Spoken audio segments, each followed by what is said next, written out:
and we're going to go ahead and spin the wheel for our 5 topics. Zero, are you ready to spin that wheel? Yeah, let's do it. Let's do it! Spin, spin, spin, spin, spin, spin, spin. What do we got? What do we got? Uh-oh. Uh-oh. Uh-oh. Zero. This is the thing that gave us our biggest amount of views on our channel this year, and it's the Intellivision Amico. Now. Oh, yeah, that train wreck. Yeah. I'm going to give some ancillary points real quick. Tommy Tallarico announced the Amico in 2017, I believe. And since then, it's been quite a mess, to say the least. So I'm going to, I guess despite my better judgment for some people, I'm going to leave the floor on to you to go over exactly what happened this year with the Amico. They had been making promises to get the system out by this year. And what made it weird was they had some very, very strict restrictions on how much the games could cost, what games could be offered online, what type of games that they were looking for, just really, really odd, stringent requirements that some developers felt that it was just really constrained. So some people were just kind of left scratching their heads going, okay, it looks like they're trying to make a Wii-like console, but with a controller that looks like a baby smartphone sort of thing.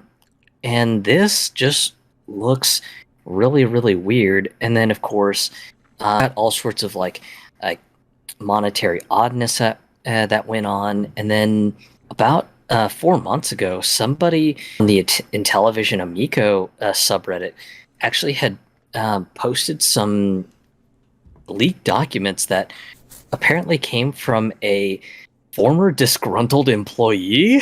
Oh, yeah. And the plot gets even further interesting. So apparently they were trying to raise $30 million in funding. And according to late SEC filings, they only ended up getting $1.6 million in convertible notes. And then this person notes, debt at 5% interest, which may be converted to equity to the holder during this fundraising period. One of the presentation slides from this doc leak said that they were going to target the console with a price of $229. And if you were a video game retailer, you would be buying the console at $190 a unit. So retailers would only get a whopping 17%. No, do we know I'm sorry to interrupt you. Do we know what the markup that retailers usually get for consoles? For stuff like PS5s, Nintendo Switches, and Xbox consoles, unfortunately, no. All that stuff is under NDA. And I remember at one point I tried to search up stuff when I saw this doc leak. I was just like, okay, well, shit, this looks like a fool's errand to try to even figure out what the margins are for the major brand consoles. But yeah, just apparently this 17% margin for the Amico seemed low, and this one person in this this doc leak post surmises that when they talked to retailers, the retailers probably saw the margin and were like, oh, hell no. Yeah. No way, no how. Right. Like for something to cost that much and to get that little in return, and you'd also have to think about the actual space that the console's occupying, and it would just be not cost effective at all for them to do that. And with retailers trying to put less and less space out on the floor, it would make no sense whatsoever for them to take that type of cost and to take that much of a cost for that little of a payoff. So that makes a lot of sense. But And then their marketing strategy was to really lean hard into the family angle.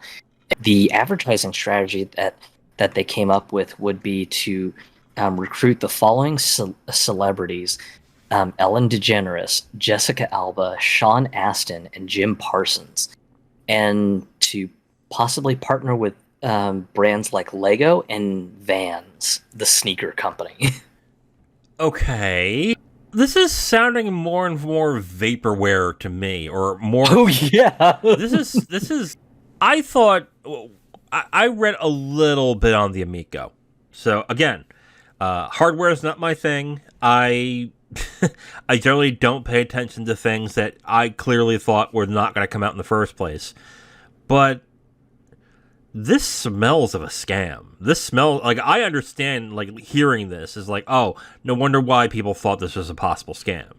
And this was becoming a bit of a meme throughout the year as well. But what came to a head in the middle of the year this year with the Amico? So there was some controversy with Tommy Talrico, apparently with some spouting some racist diatribes. Oh boy. So basically, just when that happened, they basically had to shuffle him out and just say, yeah, he's no longer part of the Amico project. We've got someone else taking over, and we promise the Amico's not vaporware. We promise, guys.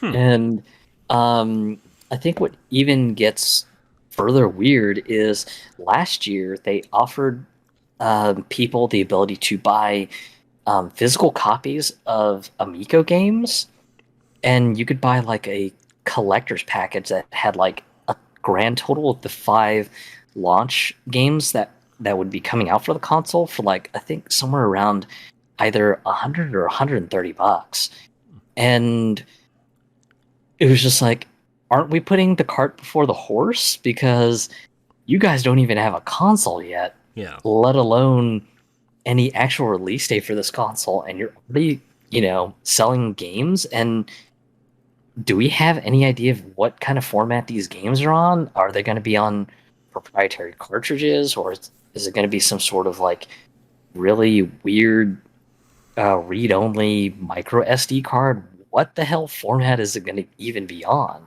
Yeah. And I think they ended up just with this whole console delay, they ended up just offering people to just get a complete refund on this like package of cartridges, or if you just had ordered like a couple of individual cartridges, that people who just got plain frustrated going, okay, well, you guys obviously don't have a date for when this thing is coming out.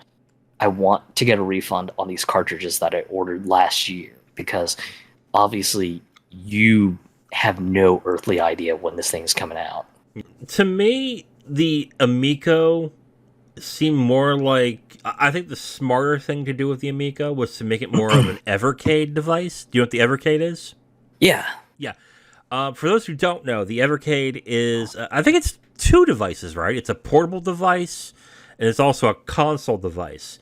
But yeah, they've got both a portable and a home console, and I think the portable device is getting a revision. Yeah. That I think Amazon US has pre-orders going for the new portable revision. So, but that's a whole nother topic.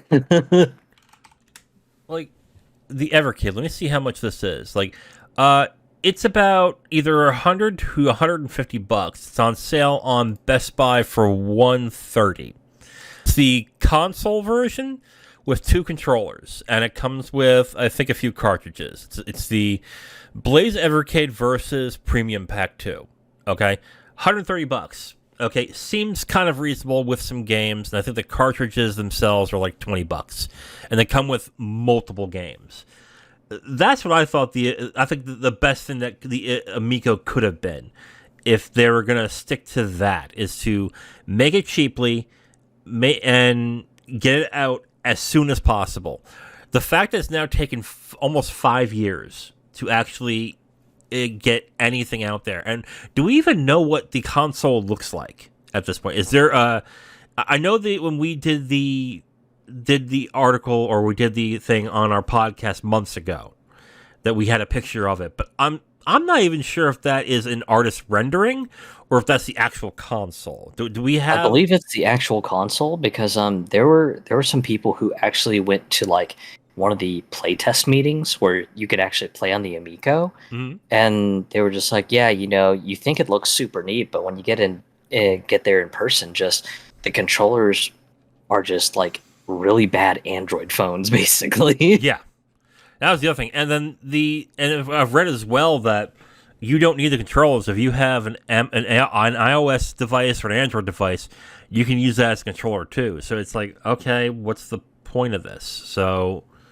yeah, like this seemed like it's either one of two things. It's either a scam, or someone just had an idea of, I want consoles the way they used to be, and failed to realize that there is a reason why we moved forward in the console space, even though there are some things we don't like about it right now. But I think this is the same people who said that they're not going to allow downloadable content and updates. Am I right on Yeah, that? yeah, that Right. was one of the provisions that they had for anyone who was going to do development on the Amico console. That basically they wanted games to be 100% perfect on release. That way, just you didn't have to force the game to go on the internet to grab updates and things like that. So, so that was one requirement that some developers were like, okay, well, you know, QA testers catch a lot, but QA testers aren't perfect. So why the hell can't we, provide updates for things that we end up finding later that may not have been caught in QA? And apparently, just that was one requirement that they stuck with their guns on. They're just like, nope, we want these games to be as perfect as they can be on launch, because we don't want to deal with things like having the console download updates and things like that. Yeah. Oh, one of the other interesting things on this doc leak that was posted on Reddit was there was a game development slide that was a part of this trove of leaked documents. And in the game development slide, they list brands like Disney, Marvel, Ninja Turtles, and Paw Patrol. And what made it interesting is they clearly didn't have the rights to any of these things. Oh God. So it was just kind of like just this fever dream list of, yeah, we're gonna have Disney games on this thing, we're gonna have Marvel games on here, we're gonna work with Nickelodeon and get Ninja Turtles on here, we're gonna have Paw Patrol games and all this other stuff. And then in the game development slide deck, there's another slide that lists like just a bunch of games just that are supposedly coming to the console, and then there's a caption in this slide that says 88 games in the pipeline, and then they name off titles like Jeopardy, Wheel of Fortune, Transformers, Pac-Man. And if you were an investor in the room, I would imagine the first question you'd want to ask is, do you guys actually have licensing contracts for these brands, or are you just blowing this out your ass? Yeah, this has the smells of a scam big time. And I guess it's a good thing that they are refunding the games, which I guess would be a sign that it wasn't really a scam, but just a really ineptly done business plan. But yeah, this is a disaster. But the thing that with the Amico that always dumbfounded me is that from moment one, people were saying this sounds fishy. Like, this doesn't sound so good. What was the point of this? Like, what do you think it was that got people to get interested in this device in the first place? I think it was just more the fact that it was the return of the Intellivision brand, that it was trying to kind of capture the glory days of just family video gaming, way back in the day, and bring it to the modern day era, but in a more accessible sort of way. And honestly, just when I was looking through the trove of leaked documents on Reddit and everything, just it didn't even seem like they were focused on that too, because on one of the documents that was leaked, there's a multi-page document that was called the Fact Book. On page 18 of the Fact Book, they apparently wanted to have an esports scene around the Amico. Oh, God. Oh, man. So just a bunch of corporate buzzwords that we've all been noticing throughout the gaming industry? Yeah, so it was just basically buzzword salad. From what it sounds like to me, and correct me if I'm wrong, or if you have another way of thinking about this, is that this might be the last time we're hearing from the Intellivision Amico. Like with Tommy Tallarico, I think its biggest name off the project, and now they're issuing refunds.